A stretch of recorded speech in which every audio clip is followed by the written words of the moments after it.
at least 1,000. But the guys were great. The spirits were high. I thought some things are starting to get timed up. Maybe compared to what you saw a week or 2 weeks ago, you see things get better. You know, the tempo's a little better. Things are a little cleaner. Guys are a little crisper. That's why you practice. So fun to be a part of it. Love these guys. Bunch of guys are here. They're working hard in the weight room, working hard in the classroom. They're taking care of themselves. We're doing a lot of things we talked about earlier, but we're doing a lot of things pre-practice, post-practice, in terms of taking care of their recovery. So just really happy with the way things are going right now. Of course, we're still searching for ways we can get better, and we watch the tape every night and try to build on what we're doing. But I'm real happy with the guys. We saw Jalyn James out there.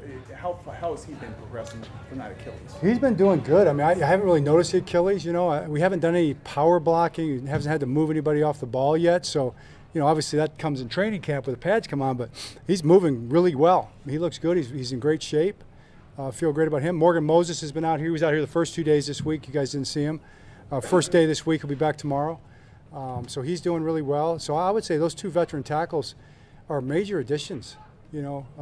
From what we had last year. We had, of course, Alejandro did a great job, but these two guys look really good. Coach, last year a little short-handed in the tight ends room. This year you got some depth. Do you like your depth, and what do you expect as production from those guys this season? Yeah, I expect a lot of production from those guys. There's a lot of depth. It's going to be interesting. They'll function as receivers in one sense or another a lot of times too. So they're good receiving tight ends. They're blocking.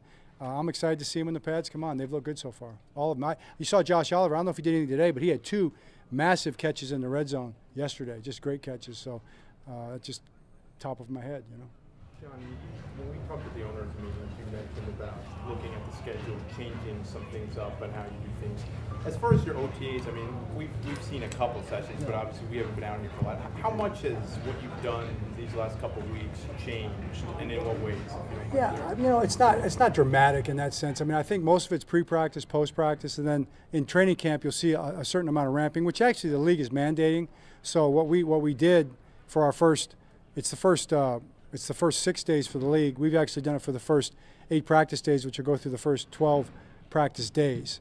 And we've built in a structure where we have 10. We have what I would call them execution practices every 3rd day.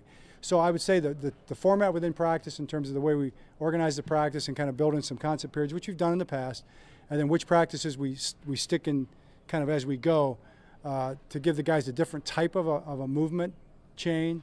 Instead of kind of keeping with the same routine, we used to probably stack those practices up more. We'll probably rotate them. We are going to rotate them more. You don't see it quite as much here. Here, right now, it's more pre-practice and post-practice. Can you get an assessment of how many sessions have been for the past? Yeah, Tyler, obviously the reps are great for him, Mike. I mean, it's been really good for him to have the reps, and I think he's doing a good job. I mean, he's running the offense really well. The communication has been really good at the line. We did a lot of stuff against cover 0 today. He communicated it well, both in the concept periods and in the team periods. He can always get more consistent. Obviously I think that's something he's shooting for, is to become more consistent play after play. It's the other thing that frustrates the quarterbacks out here is, but balls get batted down. I mean, guys aren't rushing the quarterback, so guys are basically taking 2 steps and jumping and trying to bat balls down. And I don't really want to tell them not to do that because, it's good for the quarterbacks. They got to find a throwing window, right? And as a defensive guy, what are they going to do, go up there and stand like this? Give them something to do. And it's good to practice batting balls down. So that probably gets frustrating, but I think he's doing a good job. John, with Lamar, have you had any recent communication with him, and what are your expectations for him to be here at mandatory minicamp next week? Yeah, I expect him to be here at mandatory minicamp. He's I know he's working hard. Lamar Jackson's a hard worker, so I'm not worried about how hard he's working. Fully expect him to come back in great shape. That's what he talks about, and I'm sure he's throwing. I'm sure he's doing a good job, and when he gets back here, we'll be rolling with Lamar. Right now we roll with the guys we got, and when he gets here, he'll merge right in with everybody, and we'll go to work with Lamar. John, I think we asked you, or you were asked earlier in the offseason about joint practices, but with Arizona, with that being such a long preseason trip, is there any consideration or anything in the works as far as practicing with them just to make more out of that trip? Yeah, look, we kind of thought about that, but it's kind of late to get that set up now. I usually like to get that set up with the coach earlier. I don't know really what Kyle is doing, what Kingsbury's Cliff is doing. Can you strike that from the record? Cliff Kingsbury. So we're going to go out maybe a couple days early is our plan to make a little bit of a trip out of it in terms of having opportunities to do some team bonding and things like that, because we're here for a long time. But we're not planning on practicing against another team right now or the Cardinals. What have been your impressions of the rookie cornerbacks that you guys drafted, Jalyn Armour-Davis and Pepe? Very positive, Ryan. I mean, I think they're doing a great job. Those guys, very, very knowledgeable, have a great feel for the game, leverage, spacing. Their eyes are in the right spot most of the time. They're smart. They learn. They have good feet and they have good ball skills. I think those guys are doing a real good job. They'll play this year. They'll play well. John, you talked about swatting passes today. I believe Justin Madubuike might have had 3 of them. What have you seen out of him, and what are you kind of seeing for his role this season? Well, we really expect him to take off. He and I have talked about it. Expect Justin to just take it to another level, and that's what he's practicing to do. I think more consistent against the run, although he's good against the run last year. And let's start disrupting the pass a little bit, like you're seeing with the batted balls, and get a few sacks. So he looks good, very determined. John, we're talking to Zach Orr after we talked to you. I mean, he's another guy who's kind of grown up in this organization, both a player and a coach now. How have you seen him mature as a coach as he's stepping into this new role? Great question. He's always got that fire, man. I mean, you could always count on Zach. If you asked him his opinion, he's telling it to you, and he would tell it to you for a while. He's happy to do that, and you appreciate that because he's got conviction. And I see confidence all the time. And now I see even growing competence. I mean, he really has learned the game. Very smart player who's taken the time to study and learn the game. And he's become a good teacher. He's a really good teacher.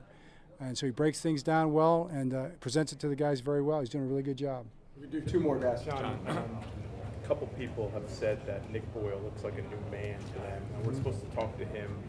What are your impressions on the strides he's made since last year when he was trying to obviously gut through, the injury, but wasn't, close to full stride? Right, Jeff. He does look like a new guy. You can see him, he's way leaner. He's really worked hard to become lean. He's moving really well. Last year, he just wasn't the same guy. I mean, that injury was a bad injury, and we all hoped he'd come back last year and be ready to go, but he just couldn't do it. And then he did have a setback or 2 in there along the way, and now it's all clicked. And he looks like Nick, but I would say he looks a little faster and a little quicker than he did before. John, I know we're 3 months out from the opener, but in the case that Chuck isn't an everyday player, come week 1, is this kind of the period of preseason where you're experimenting with signal callers and guys wearing the green dot on defense? Sure, Jonas. I mean, we always do that. We'll have numerous guys with the dot in preseason for sure, and in practice we'll work that, and we'll see how it goes. I mean, Chuck's going to play a lot of football, just like I'm telling you, all 3 of those safeties plus. I mean, we've got Geno, we've also got Tony Jefferson, we've got some guys, but I consider Chuck to be a starter. And we'll see how it goes as far as when they're on the field situationally, but you're right about the green dot. Thanks, Coach. All right, thanks, guys. Appreciate it.